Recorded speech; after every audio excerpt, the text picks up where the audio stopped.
They brought me in chains made of light. That was the first thing I noticed. Not the alien faces watching from the gallery above, not the cold blue marble of the floor, not the high vaulted ceiling that arched 40 feet overhead like the ribcage of something vast. It was the chains.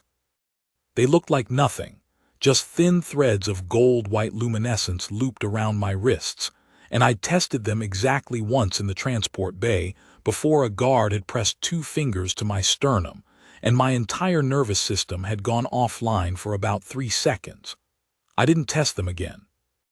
My name is Marcus Rell, Corporal, 2nd Reconnaissance, Frontier Division, not that the rank meant anything anymore. I'd been a soldier for 11 years. Started at 19 in the compact home defense, which was the thing you signed up for when you had no money and no particular direction and a vague, unexamined idea that you might be good at it. Turned out I was. Transferred to Frontier at 23, after the Kelvar incident, which was the first time the Veilthar Reach had pushed hard against compact protected territory, and the first time most people back home had paid any real attention to the fact that the Veil existed and had opinions about the distribution of frontier space. 2 years after that, the border incursions started properly, and I was in them. 3 Frontier Tour, 3 different systems. I'd bled on 2 of them and buried good people on all 3, including my unit commander Sergeant First Class Ilara Voss, who died of a wound taken on the 2nd Kelvar push, and who had been the best officer I'd served under, and one of the best people I'd known. I'd buried her in the red clay of the Kelvar continental shelf, on a hillside that looked out over a valley nobody had named yet, which felt like the saddest thing about it, not the dying but the anonymity. The hill didn't know her name, the valley didn't know what she'd been. I fought 11 years because I believed it mattered. I still believed it mattered. What I hadn't known, what none of us had been told, was that losing a border skirmish in the Veilthar Reach carried a very specific consequence. The losing side's soldiers became property. Not prisoners, not detainees. Property distributed by the claiming system, an ancient Veil custom that the Galactic Compact had spent 40 years trying to legislate out of existence without success. The Veil called it the Kelshar. The right of the victors' noble houses to take human soldiers as bonded servants, trophies, workers, symbols of dominance, for a period of no less than 3 years and no more than the claimant's natural lifespan. The Compact's position was that the Kelshar constituted unlawful detention and a violation of the Meridian Accords, which the Veil had technically signed in 2847 and technically been in violation of since 2849, without apparent concern. The Compact had filed 17 formal objections. The Veil had issued 17 formal responses that each said, approximately, that the Kelshar was a sacred cultural institution and not subject to external legal review. And could the Compact please attach its concerns to the Kelshar Protocol Review Board's general queue, which met every 14 years. The next meeting was in 6 years. There were protections on paper, no torture, no labor in mines or industrial facilities, no killing. A human claimed under the Kelshar had to be housed, fed, given basic medical care, and returned home at contract's end in the same physical condition they'd been found in. The paper protections existed because someone in the Compact's legal office had worked very hard for a very long time to extract them, and they were real. Not because the Veil were benevolent, but because the Veil had their own extensive legal culture, and once a protection existed in their law, it was, by their nature, genuinely binding. The Veil didn't believe in flexible interpretations of law. They believed the law was the law, which was mostly good and occasionally a problem, depending on what the law was. On paper, we were protected. In practice, we were objects that had been assigned to people who had varying levels of interest in treating us as anything else. There were 32 of us taken from the wreck of the Frontier Scout Meridian. The Meridian had been a Scout-class patrol vessel, not a combat ship, light armor, 4 crew, 2 passengers, running sensor arrays along the disputed edge of the Velsorn system, when we'd been intercepted by a Veilthar border enforcement cruiser 3 times our displacement. We hadn't been in a fight that lasted long enough to call a fight. The Meridian's pilot, a civilian named Oren Chen who'd been with Frontier's Survey Division for 20 years, had gotten 2 of our people into the emergency capsules before the cruiser's boarding team cut through the hull. Chen hadn't made it to a capsule himself. Neither had the Meridian's engineer. The holding cells were carved out of a section of the cruiser's lower deck, jury-rigged for the purpose. Veil ships didn't usually carry prisoners, so the accommodations were improvised. Enough space to stand, not enough to pace. A basic atmosphere recycler that smelled permanently of something between burned metal and clean ozone. A food dispenser that took 3 days to figure out and another 2 to accept that it wasn't going to produce anything familiar. 18 of us had been distributed to merchant houses and military families during the first claiming ceremony 2 days ago. I'd heard about it secondhand, from a soldier named Hevik who'd been in the holding cell next to mine, and managed a whisper through the partition before they came for his group. Hevik was from the 14th, a combat veteran who'd been on the Meridian as a survey security detail. He'd served 6 years and still managed to be the kind of person who made everyone around him feel slightly better by being in the same room. On the Meridian, he told bad jokes during the long transit hours and kept careful notes about his children's birthdays in a worn physical notebook that he carried in the inside pocket of his jacket. He'd kept the notebook when they processed us. I didn't know if they'd let him keep it after.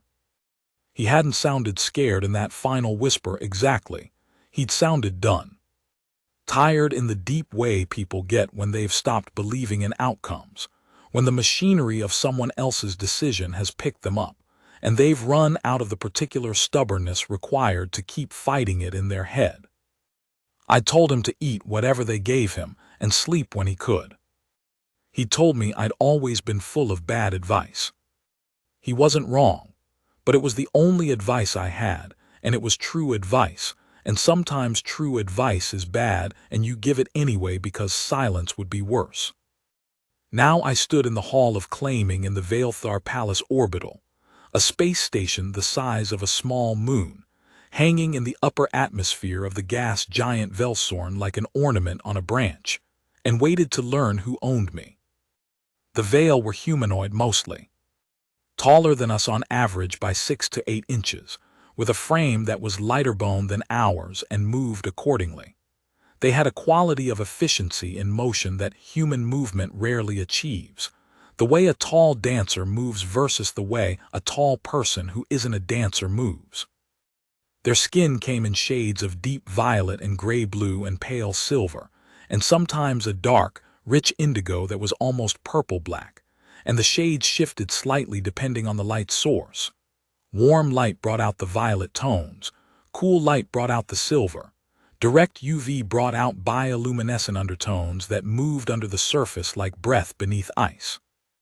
Their eyes were larger than human eyes, irises that took up most of the visible surface in colors ranging from pale gold to deep amber to something close to dark blood red, and their pupils were slightly different.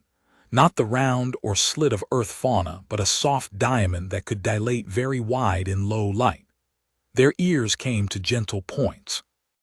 Their fingers were long, the joints slightly more numerous than ours, which gave their hands a strange fluid quality when they moved, like watching water pour from a height, the articulation of it almost too precise. They were beautiful. I'd always thought so, even before I understood they were trying to kill us. There's a category of thought that some people spend a lot of time trying to suppress, the awareness that a thing can be both beautiful and dangerous, both compelling and something you need to be very careful around, and I'd spent 11 years not suppressing it, because suppressing it felt like lying. The Veil were what they were. They were also what they were. Both things were true and neither canceled the other. The gallery above the hall was full of them, dressed in the elaborate formal wear of Veil noble houses, layered robes in house colors, structured and architectural in the way that Vale fashion often was, with the kind of careful detailing that took money and time, and a specific cultural priority around the visual communication of status. They watched the remaining 14 of us with the particular brand of detached interest that wealthy people everywhere in the galaxy reserve for things they're about to buy. Not cruelty, exactly. More like furniture assessment. The functional concern, will this serve, without the underlying question of whether the thing being assessed had opinions about it. The gallery above the hall was full of them.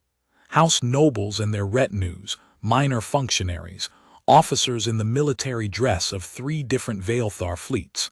They watched the remaining 14 of us with the particular brand of detached interest that wealthy people everywhere in the galaxy reserve for things they're about to buy.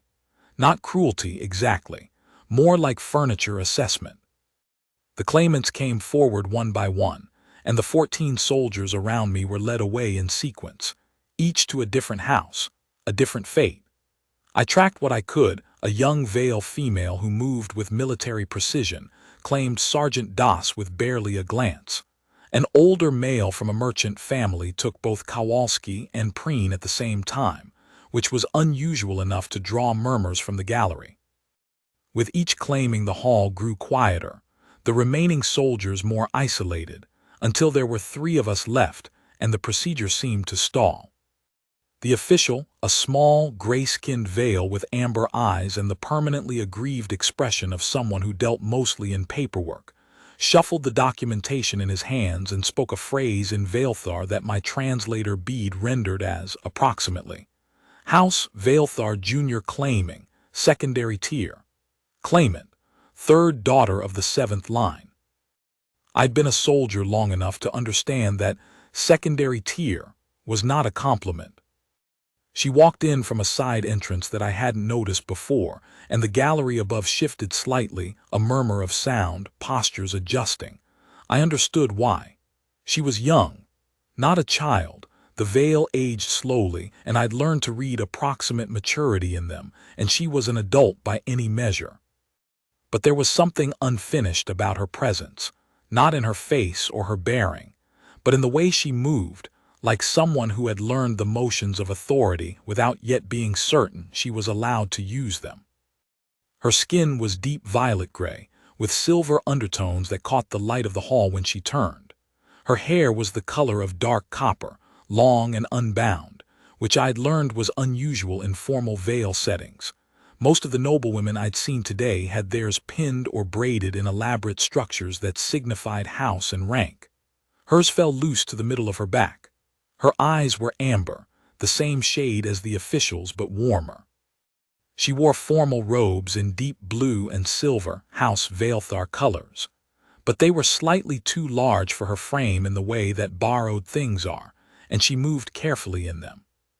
She stopped in front of the 3 of us and looked at us in sequence, briefly, with an expression that I could only describe as mild inconvenience. The official spoke again. 3rd daughter Sirivin of House Vaelthar has the right of claim on 1 human warrior of her choosing. The remaining 2 will be remanded to the general service pool. One of the other 2 soldiers, a woman named Barrick, quiet and competent and the only person I'd spoken more than 20 words to in the holding cells, cut her eyes to me sideways. Not quite a look of hope, more like, well, here we are. Sirivin walked the line once, then she stopped in front of me. I don't know what she saw. I'm not remarkable to look at. Medium height for a human, dark-complected, hair cut short the way field soldiers keep it. A scar across the left side of my jaw from a piece of shrapnel on the Kelvar frontier 2 years ago. I was thinner than I should have been from the weeks in holding. My eyes were the particular flat brown of someone who'd spent too long waiting to find out what came next. She studied me for a moment. Then she said, in Vale, my translator Bede rendering it a half-second behind, this one, for the tradition. Not this one because he's strong or this one because he seems capable, for the tradition. Because her house required it, and she'd done the minimum required of her, and now she could leave. She turned and walked back toward the side entrance without looking at me again. I was taken out of the luminescent chains and put into a different set, gray-silver, heavier looking but without the neural interface, just physical restraint, and led out of the hall by a pair of guards who smelled faintly of ozone and walked with the particular bored efficiency of people who did this every day. Behind me, I heard Barrack and the other soldier being processed for the general service pool. I didn't let myself think about that. The quarters they gave me were better than I'd expected. A room roughly the size of a junior officer's cabin on a mid-class transport, with a sleeping platform built for Vale dimensions that was slightly too long for me and slightly too narrow, a food dispenser that had been calibrated, imperfectly but genuinely, for human nutritional requirements, and a window that looked out onto the gas giant below. The restraints came off the moment the door closed. A small silver disc near the door was a communication terminal, I learned, and it also served as an orientation system, the equivalent of the new employee introduction packages that colonial settlements used to give arriving workers. I spent most of my first 2 days in it, learning the layout of the orbital, the names of the major household staff, the basic expectations of my service. The expectations, as it turned out, were minimal to the point of being nearly absent. Siravin, third daughter of the 7th line, was the 4th least important member of her immediate household. She had 3 older sisters, all of whom outranked her in everything. She had a small suite of rooms in the secondary wing of the palace, not the grand ceremonial quarters of the 1st and 2nd daughters, not even the comfortable mid-tier rooms of the 3rd. The secondary wing was where the palace kept the overflow, the lesser relatives, the minor functionaries, the barely tolerated. She had 2 household staff of her own, a schedule that involved attending formal dinners she wasn't permitted to speak at, and a position as a junior attaché to the House Trade Committee, which appeared to involve reading reports that no one read after her. She had claimed me because the Kelshar required 3rd daughters of the 7th line to participate in the ceremony. She had picked me because I was standing there. I ate what the dispenser provided and slept in the too-long bed, and tried to take stock of my situation with the same methodical calm I'd used to survive 3 combat tours. The information I had: I was alive, uninjured, fed, housed, and not being asked to do anything dangerous. The information I didn't have: what came next, whether the compact would negotiate for our return, what the Kelshar would actually require of me day to day, and whether Siravin was the kind of person who would make those days easy or hard. On the 3rd day I was summoned. Not by her, by the communication terminal with a polite chime and a message that read, "Third daughter Siravin requests the presence of her claimed at the secondary garden 5th bell." Requests, not commands, I noted that.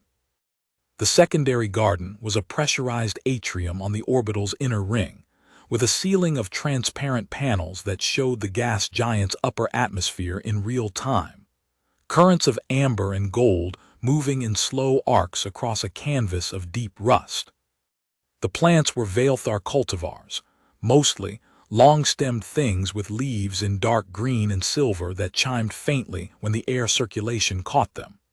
There were a few earth species too. I recognized something that might have been a modified succulent, and a pale grass analog that had been domesticated from something found on one of the early colony worlds. Siravin was sitting on a low bench at the garden's center, reading something on a flat data slate. She looked up when I walked in, and there was a brief moment where her expression shifted, not surprise exactly, but something adjacent to it, like she'd expected a chair and found a table instead. "Human," she said, then after a short pause, "What is your designation?" "Marcus Rel," I said, "Corporal. 2nd Reconnaissance." "Rel," she said it the way someone says a word in a language they're learning, trying the syllables for weight, not committed yet to anything. "Are you well? The quarters are sufficient." "Yes, thank you." She nodded once and looked back at her slate. Then she looked up again as if she'd forgotten something. "The Kelshar requires that I give you occupation, Something that isn't degrading and isn't military service. A faint pause.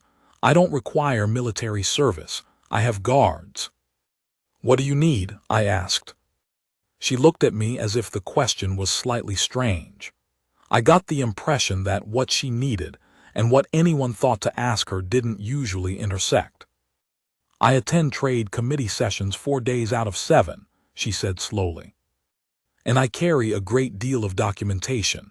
My staff are occupied with household management. Another pause. You could carry the documentation. I can do that. You're not offended by carrying things. She tilted her head slightly, a veiled gesture I'd come to understand as the equivalent of reconsidering a premise. Other humans have been offended by tasks they considered below their station. I've dug latrines in combat zones, I said. Carrying documentation is well within my dignity. She looked at me for a moment with those amber eyes. Then she made a sound that was short and quiet and might, in a different context, have been the beginning of a laugh. "Fifth bell tomorrow," she said. "Meet me at the committee entrance." I became, in the weeks that followed, effectively her aide. Not officially. Officially, I was a Kelshar-bound servant, a status that sat in an ambiguous space in Vale law that nobody in the palace seemed to look at too closely. In practice, I walked beside her to every meeting, carried the documentation, kept track of the things she needed to remember, and occupied the role of the person in the room that everyone could address without ceremony when they wanted to say something they didn't feel like saying to a third daughter directly. I learned quickly that this was a more useful function than it sounded. When Counselor Reth wanted to communicate that a proposed subcommittee schedule was inconvenient for the senior members, he said it to me, in the corridor before the session, framed as a logistical observation. When a junior staffer wanted to pass Siravin a document that hadn't been officially circulated yet, she handed it to me, which maintained a deniability that the Vale court system apparently found important. I became, effectively, a neutral zone, a party with no formal standing and therefore no record, through whom things moved without attaching to anyone. I filed every observation away and reported what was useful to Siravin in plain language at the end of each day. She absorbed it with the same completeness she brought to everything. The Trade Committee dealt with 11 different frontier agreements, 4 of which had active negotiation tracks. 3 of the 11 were legacy agreements that predated the current Compact Vale formal relationship, holdovers from the First Contact era, written in a legal language that had since been superseded by 2 rounds of compact treaty reform and 1 major Vale internal constitutional revision. Nobody had updated them. They sat in the committee's active file like old bones at the bottom of a river, occasionally surfacing to create problems.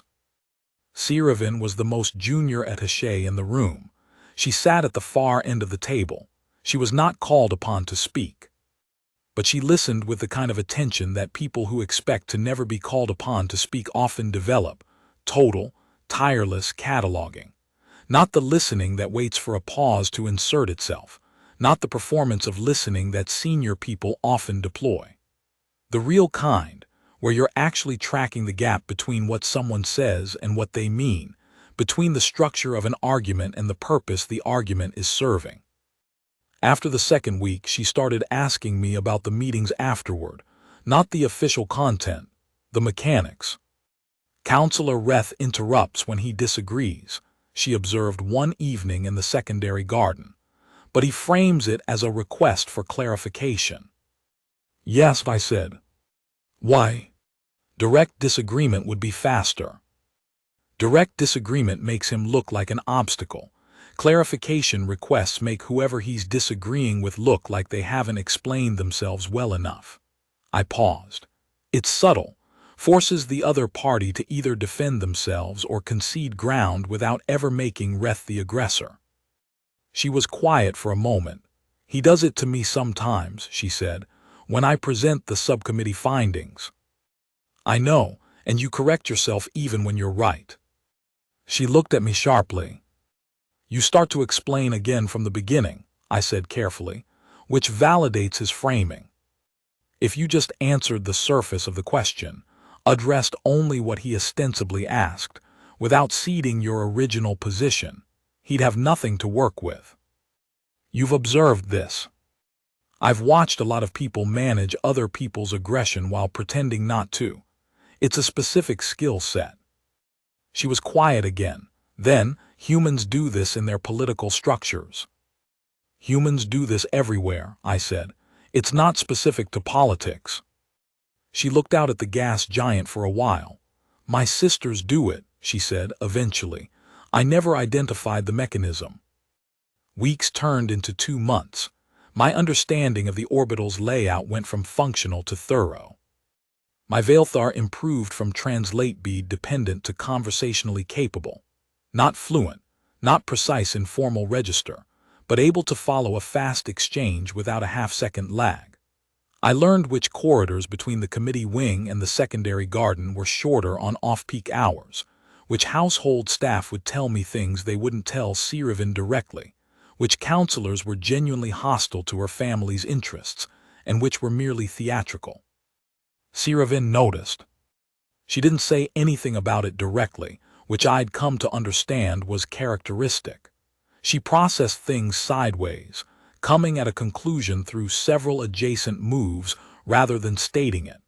But she started consulting me on things before meetings rather than after. And then she started, occasionally, briefly, saying what she actually thought to me, the way people do when they've decided the person they're talking to isn't going to report it to anyone important.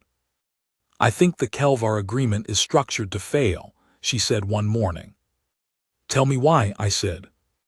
She did. It took 40 minutes and it was the sharpest analysis I'd heard since I'd arrived on the orbital. Better than anything the senior counselors had put on the table.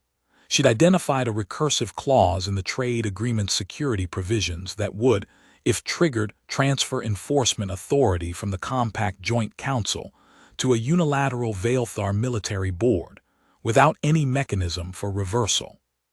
If someone wanted to restart the frontier conflict, I said when she'd finished, and wanted legal cover for doing it. They'd trigger that clause, she said. Yes. Who in the committee benefits from that? She named 3 names without hesitating. Does your family know?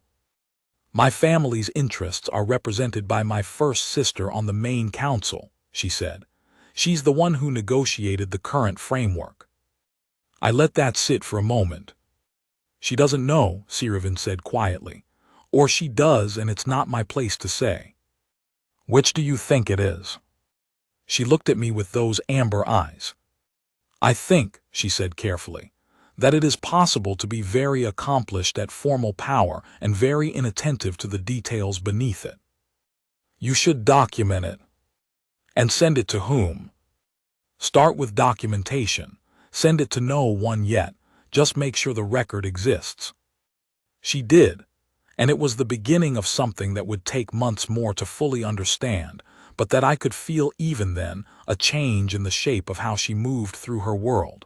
She'd always been precise and attentive. Now she started being deliberate. The assassination attempt came on a Tuesday. Or what passed for a Tuesday in the orbital's artificial time cycle. The 3rd day of the station's 8-day administrative week, at 4 bells past meridian, which was mid-afternoon by the standard compact clock and dead of night by my body's internal reckoning, since I'd never fully synced to the orbital's artificial day and had stopped trying. We were returning from an unscheduled committee session that had run 2 hours long. Unscheduled because Counselor Reth had called it, ostensibly to review a procedural question about the Kelvar Agreement's subclause documentation, the kind of procedural session that existed mainly to demonstrate who could call a meeting, not because the meeting needed to happen. Sirivin had attended because she was required to attend. She'd sat at the far end of the table and listened with her complete attention and said nothing, which was what was required of her. I'd stood along the wall with the documentation bag and watched and catalogued. Afterward in the corridor, she'd said quietly, "He was looking for what I know." "I think so," I'd said. "He didn't find it. You didn't show him anything." She'd made a small sound that wasn't quite satisfaction. "No, I didn't." I was carrying a stack of secured data slates and a communication bag, and Siravin was 2 steps ahead of me in the corridor that ran between the committee wing and the secondary palace section. A long, low passage with gray-silver walls and indirect lighting, used mostly by staff. We took it because it was faster, and because Siravin disliked the ceremonial route that required her to walk past the first daughter's quarters and be reminded of their relative positions. I'd walked this corridor enough times to know it the way you know a road you drive every day, not by examining it, but by feeling when something in it is wrong. I noticed the door. It wasn't wrong in any visible way, slightly ajar in a corridor where doors were always sealed during off hours. The maintenance records I'd absorbed over 2 months told me there was nothing scheduled in that section of the wing. The staff who used these routes had patterns. I'd tracked them unconsciously the way soldiers track anything that moves in their environment. The corridor should have been empty. I put my hand on Siravin's shoulder. She stopped immediately, which surprised me. Most people at her rank don't take physical direction from the people carrying their bags. She stopped, and she looked at me, and something in my expression or my posture or some combination of the two made her freeze without asking why. I put the data slates down, as quietly as I could, against the wall. The door opened. 2 of them, male, wearing the undress of mid-ranking house staff but moving wrong, too coordinated, too deliberate, the way people who have trained for entry and control move when they execute it. One had something in his hand that registered in my peripheral vision as an energy weapon configured for close quarters. The other was moving to flank. I didn't have a weapon. I hadn't had a weapon in 3 months. I'd spent 11 years with one in my hand almost every day, and the absence of it was something I felt the way you feel a missing tooth, a presence through its absence. It didn't matter. The one with the weapon was closest to me. I moved into his reach instead of away from it, which is what most people do and what most weapons are calibrated for. The weapon discharged once into the ceiling. My elbow found his windpipe. My other hand found the weapon, and I had it before he'd finished processing that he'd lost it, and then I turned and the second one was mid-step towards Siravin, and I put the weapon's emitter at the side of his neck and said, very quietly, in Vailthar, "Stop, or I finish the configuration." He stopped. Siravin had not moved. She was standing absolutely still in the way that people either freeze with fear or freeze with training, and I couldn't tell which it was until she said, in a completely level voice, "Rel." "I have them," I said. "I see that." A pause. "The one on your left is regaining his air supply." I shifted my position, without lowering the weapon. "There's a secondary door," she said. "Behind you and to the left. If there are more, that's the approach." There weren't more, but that she'd thought of it mattered. The palace security responded in under 4 minutes. I found out later that 4 minutes was an orbital record. Siravin had triggered a silent alarm on her personal communicator while I was dealing with the first attacker, which she'd done so smoothly and so quietly that I hadn't noticed it. We stood in the corridor while the security detail processed the 2 men, and I set the confiscated weapon down carefully on the floor with both hands visible in the way you put things down when you want the people with weapons to be certain you're not a problem. One of the security officers, a tall female veil with gray-silver skin and the dark red eyes of the military branches, looked at me for a long moment. Then she looked at Siravin. "Third daughter," she said. "You're claimed." "Acted in defense of his principal and showed appropriate restraint," Siravin said. "Not quickly, not hotly. Evenly in the formal register that I'd heard her use exactly twice before, both times in front of senior council members. His conduct is not in question. If yours is, I'd like to know now." The security officer looked at her again. Then she said, "Understood, third daughter," and went back to processing the scene. They gave me my own room in the primary residential section that night. Larger, better positioned, with a direct line to Palace Security's emergency communication channel, and a window that looked outward rather than at the gas giant. A view of open space, stars at their distances, the faint smear of the nearest nebula on the lower left edge. It wasn't framed as a reward. The official language was adjustment of service accommodation in light of operational requirements. But I recognized a gift when someone gave me one. More than the room, the directness of it.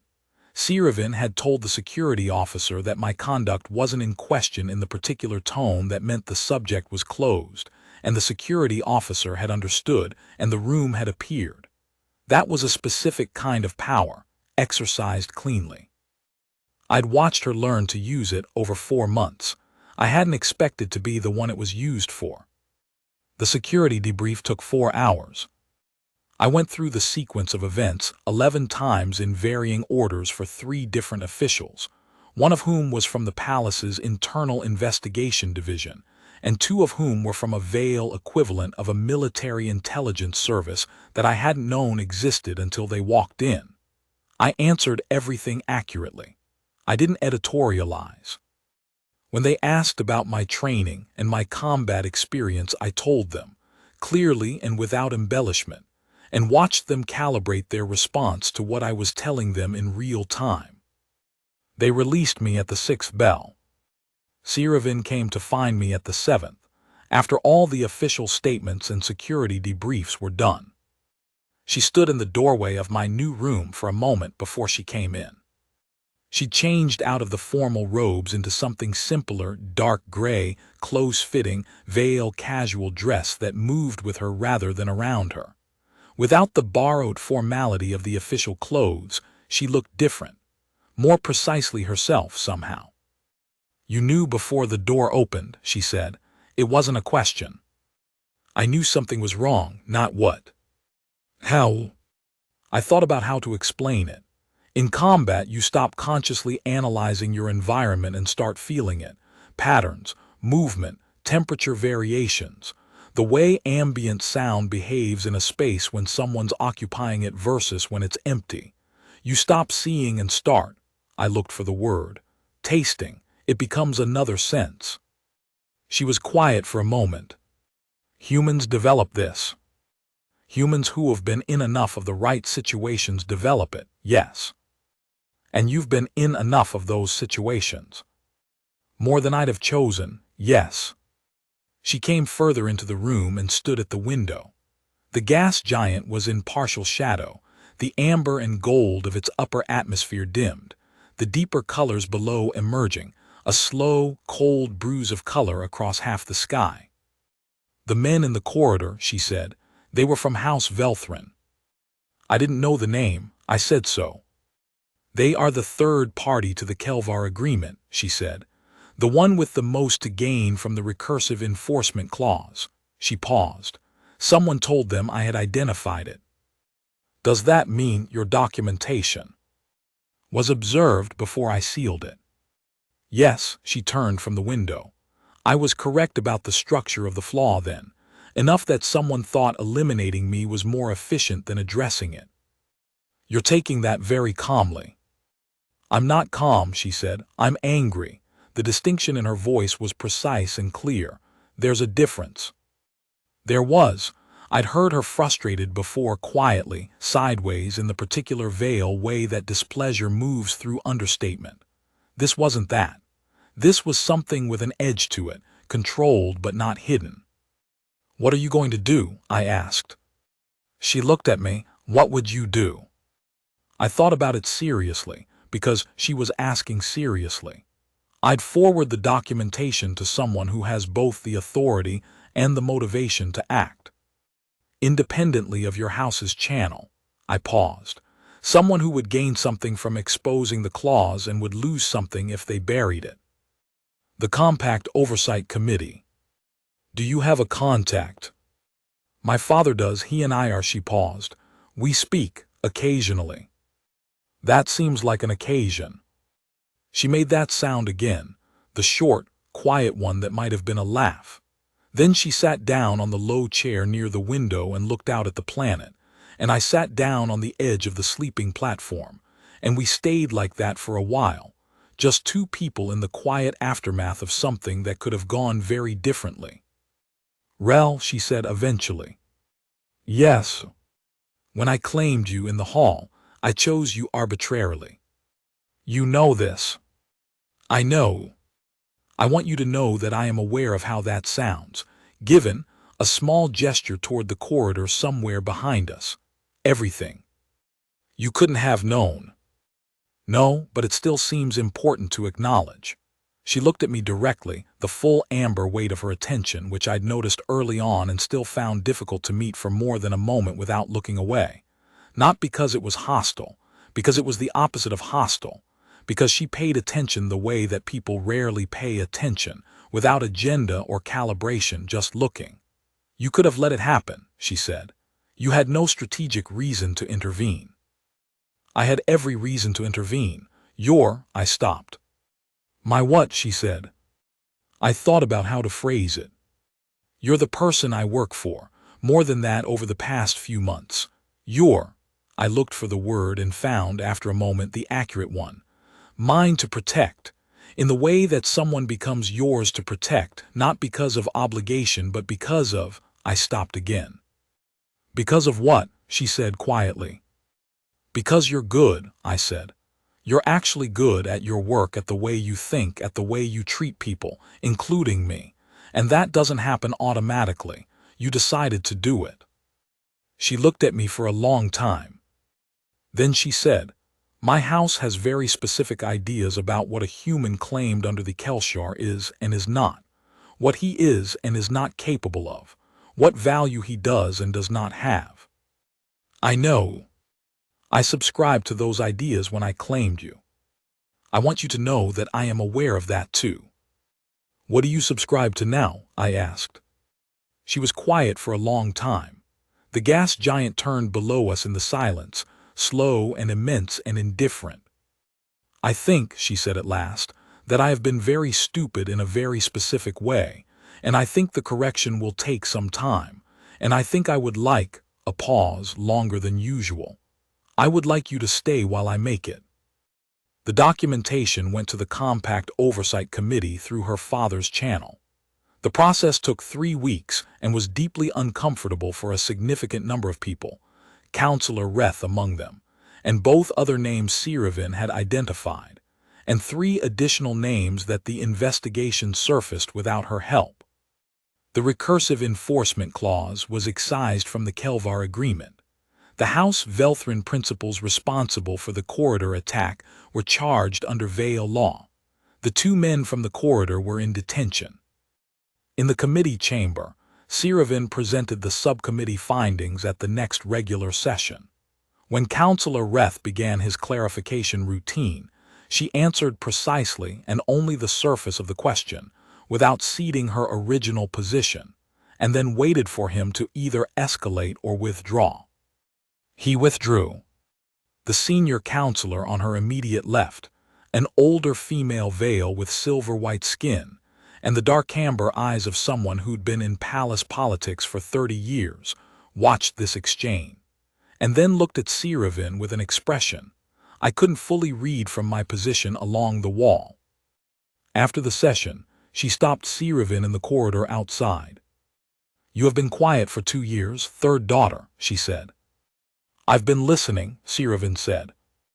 "And now?" "I've finished," Siravin said. The senior counselor looked past her at me briefly, with an expression I could read perfectly well. Then she looked back at Siravin and made a small sound, not quite a laugh, but close, and moved on. It was 6 months into my claiming when Siravin asked me if I missed home. We were in the garden, late in the station's artificial evening, the ceiling panels showing Velsorn in one of its rare quiet intervals. The gas band still and clear, the upper atmosphere almost transparent, a deeper darkness beyond it scattered with small cold points of light that might have been stars or satellites or both. Every day, I said, less sharply than I used to. Is that better or worse? I'm not sure. Sharp is clarifying, dull is livable. She turned the water glass she was holding slowly in both hands, a habit I'd noticed when she was thinking. Long fingers, the joints slightly more numerous than mine, the fluid quality of movement that I'd stopped registering as strange months ago. You're good at being here, she said. I'm good at adapting. It's the same skill. No, she said, it isn't. People adapt to avoid pain. You've done something else. She looked at me. You're present, you pay attention, you engage with things as they are rather than as you'd prefer them. So do you, I said. I've been learning it, she said, from watching you. I looked at her. She was looking at the planet, the light of it catching the silver undertones in her skin, the copper of her hair. She'd worn her hair down again tonight, the way she usually did when there was no formal occasion. It was a habit I'd noticed and filed away without examining too closely. Rel, she said. Yes. I looked up your service record, early on, before the corridor. I wondered if you would. 11 years, 3 frontier tour. 14 confirmed engagements, 2 commendations, she paused, and a court-martial proceedings that was dropped without charge. Arvin IV, I said. You refused an order to fire on a civilian settlement. I did. Because there were civilians in it. I paused. The order was based on intelligence that I had seen and evaluated and didn't trust. I refused. The intelligence turned out to be wrong. The settlement was intact. My commanding officer decided that having the court-martial resolved without charge was better than having to explain why he'd issued the order in the first place. She was quiet for a moment. You were willing to end your career over it. Yes. But not, she stopped. But not to leave the service, I said. I know. I've thought about that. I looked at the planet below us. I believe in something. I'm not sure I could articulate it cleanly. But I believe that humans being out here in all of this, the frontier, the negotiations, the contact, all of it is important. And that the important thing is whether we do it right. Staying is how I stay in the argument. Siravin looked at me for a long time. In Vale political philosophy, she said slowly, there is a concept, Kelvar. It translates approximately as the worth that a person carries in their body, not earned, not assigned, inherent. House rank, bloodline, genetic inheritance. It is considered to be fixed, determined at birth, immutable. She paused. Most of my house believes that humans have none. That you are capable and useful but without Kelvar, without inherent worth that obligates consideration. I know, I said. I thought so too, she said. When I claimed you, I want to be clear about that. I thought you were functional and useful and entirely without inherent worth. I thought the protections in the Kelshar were a formality, not a moral position. She looked at her hands. I was wrong, not because you saved my life before that. In the first week, in the second, in the way you asked what I needed and meant it, in the way you looked at the committee chamber and saw what was in it, in the way you said a thing that was true to me instead of a thing that was convenient. She looked up. I was wrong in the particular way that people are wrong when they've never been required to examine a premise. It's a difficult premise to examine when everyone around you shares it, I said. That's not an excuse. No, but it's a circumstance. She looked at me. The amber of her eyes in the low light was warm, the deep warm of something that has been heated slowly from within, not the bright warm of surface light. I would like, she said, to find a way to tell you something without it being. She stopped, started again. You are not mine in any meaningful sense. The Kelshar assigned you to me as property, and I hate that now in a way that I didn't before.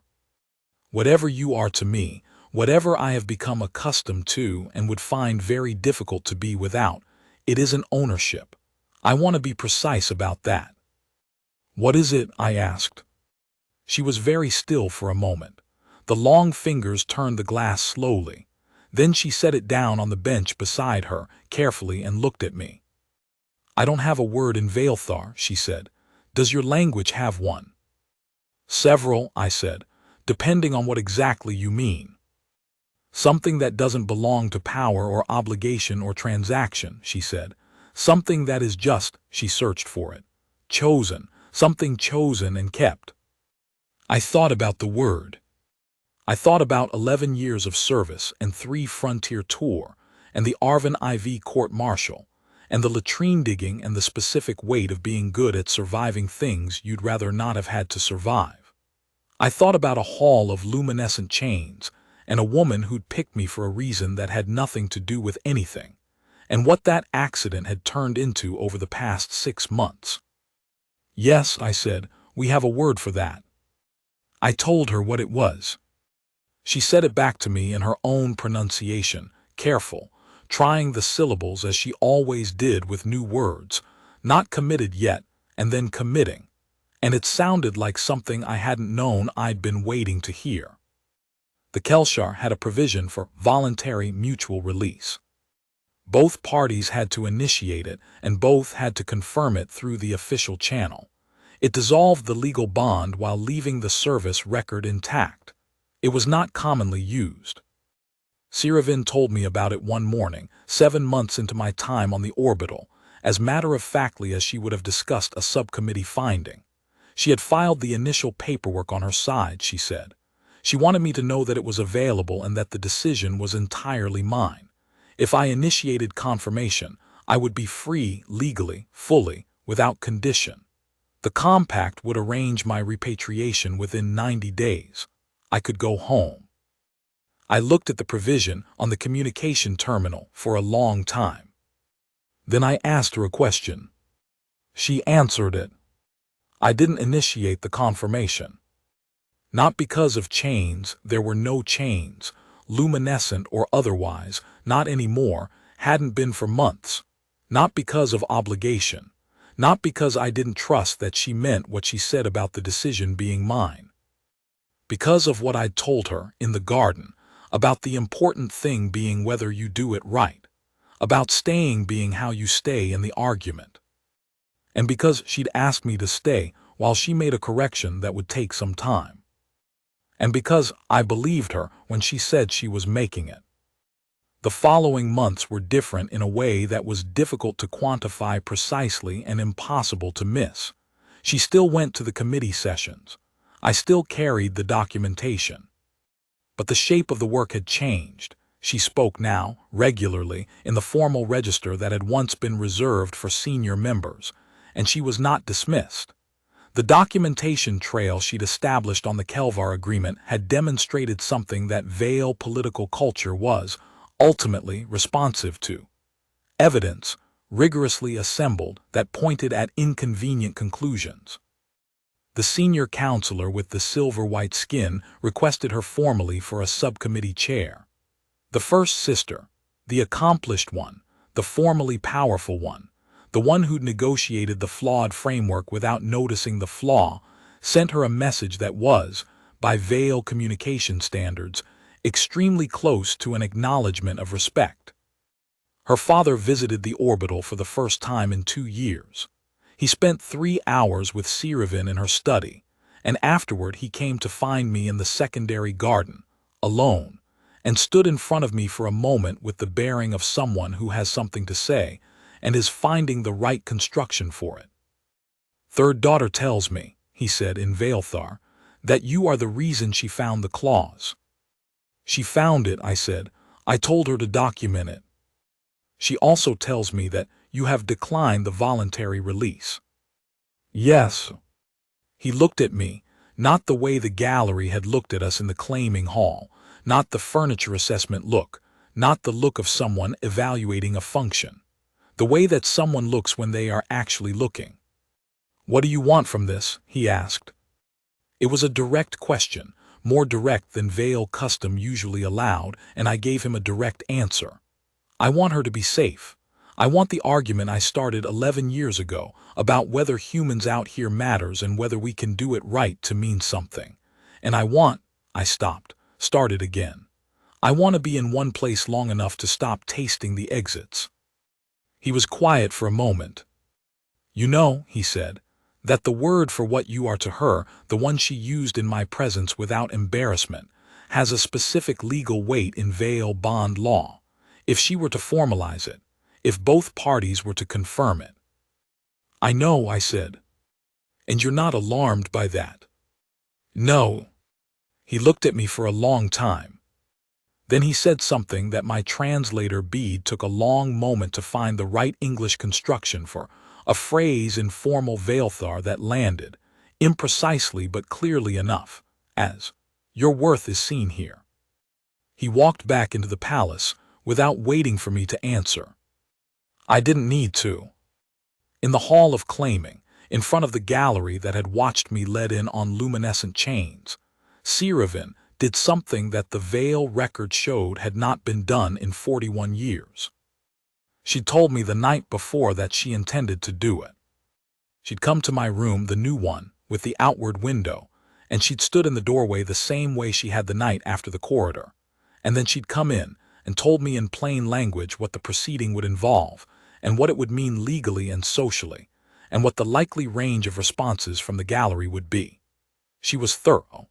She covered the scenarios in sequence, including the one where the gallery's response was largely hostile, and she covered that one in the same even tone she covered the others.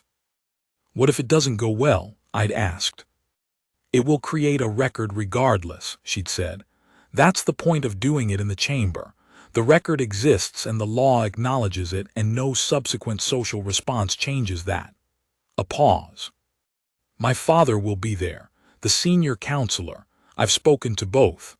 I can't promise anything about the gallery, but I can tell you that the legal ground is solid." "I'm not worried about the legal ground," I'd said. She'd looked at me. "I'm wondering if it costs you something you shouldn't have to pay," I'd said. She'd been quiet for a moment. Then she'd said, "A year ago I would have said that the Kelvar Declaration was something that could never apply to a human, not because I'd examined the premise and found it wanting, but because I'd absorbed it the way water absorbs the shape of the vessel it's in. I'd never questioned it because questioning it would have required imagining that it could be wrong."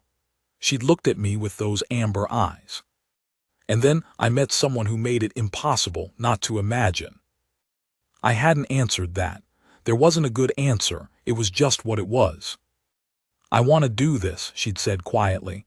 "Not for you specifically, for what's true."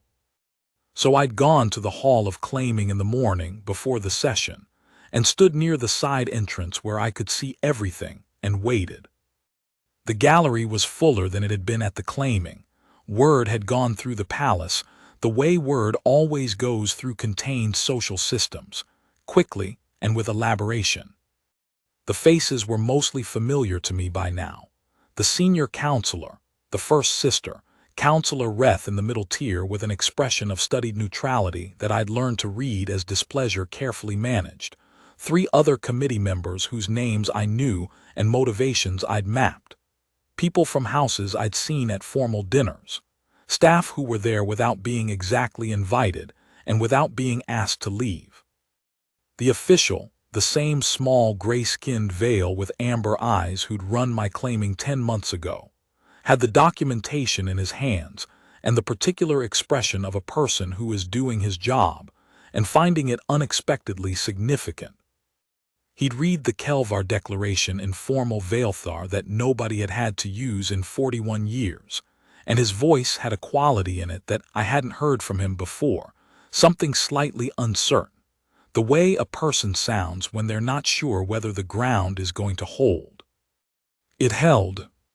Sirivin stood in front of the assembled gallery of her house, and she said, in the formal register that now suited her the way her old robes never had, "I dissolve the Kelshar bond between this house and Marcus Rel of the Human Frontier Service, without condition and without debt. And I name him a person of Kelvar, of inherent worth, and I ask that this house and this court account for him accordingly." The gallery was quiet.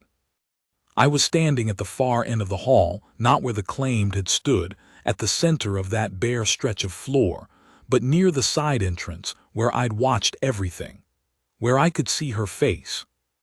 She was not calm. She was steady, which is different. The same distinction she'd made in my room after the corridor, not calm, angry. Not calm, this. Something with its own specific nature that didn't require a borrowed word. She was the clearest I'd ever seen her, which was saying something, because she'd always been clear. But there are moments when a person's character becomes fully visible, when all the circumstantial noise falls away, and what you can see is exactly what they are. And this was one of those moments. She stood there and said the words, and she meant them, and the meaning was not contingent on the response. The senior counselor with the silver-white skin was the first to place her hand over her sternum, the veiled gesture of formal acknowledgement, fingers spread, palm flat, a beat of silence before she lowered it. Then the first sister, who did it with the precise formality of someone who had decided something and was not going back. Then, in a ripple that moved through the gallery from the front to the back and the sides inward, the rest. Not unanimous. Counselor Reth did not. 2 others in the upper tier did not. But the rest did, and the rest was the record, and the record was the law. Afterward, in the secondary garden, the one with the chiming leaves and the gas giant above, Sirivin, sat beside me on the bench that had been too low for formal occasions and too familiar for strangers, and the planet turned in the window above us in its slow, indifferent arc. "You know," I said, "that this will cause problems for a long time. There will be houses that won't accept it." "Yes," she said. "And that humans back home aren't going to find it simple either. A human with a formal veil bond recognition. It doesn't fit cleanly into any existing framework." "No," she said. "And that your sisters—" "My sisters," she said, "will adapt. They're accomplished at it when given sufficient motivation." A pause. "I intend to be sufficient motivation." I looked at her. She looked back at me, the full amber weight of her attention. No calibration, no agenda, just looking at me the way she had from the beginning without knowing what she was seeing. "You said," she said, "that staying is how you stay in the argument." "Yes. This is me staying in the argument," she said simply. The gas giant turned. The silver in her skin caught the light. The chiming leaves moved in the air circulation and said something without words, the way everything real eventually does. I took her hand. Her long fingers closed around mine, the joints that were slightly more numerous than mine finding their angles, the warmth of her palm where it met the warmth of mine. She'd claimed me by chance. She'd chosen me by decision. I'd refused a release. I'd accepted a recognition. Neither of us had planned any of it. Neither of us would have listed it as a likely outcome of the circumstances that had produced it.